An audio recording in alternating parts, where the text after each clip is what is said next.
മതമല്ല മതമല്ല മതമല്ല പ്രശ്നം, എരിയുന്ന വയറിലെ തീയാണ് എന്ന മുദ്രാവാക്യത്തോടു കൂടിയാണ് KN ബാലഗോപാൽ ഇക്കുറി നമ്മളുടെ ബജറ്റ് അവതരിപ്പിച്ചത്. നമ്മൾ മലയാളികളിൽ മൈദയും ഗോതമ്പുമൊക്കെയാണ് കൂടുതൽ കഴിക്കുന്നതെങ്കിലും ധനകാര്യമന്ത്രിയുടെ ഉദ്ദേശം നമുക്ക് പിടികിട്ടി.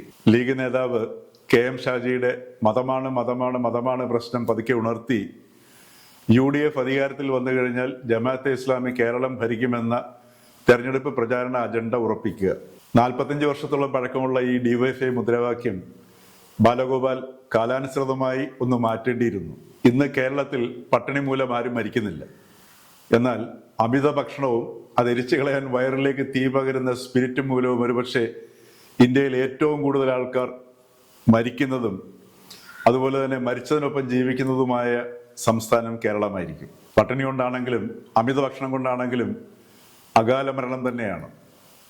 മതത്തിൻ്റെ പേരിൽ തൽക്കാലം ഇപ്പോൾ കേരളത്തിൽ ആരും തമ്മിൽ തല്ലി മരിക്കുന്നില്ല.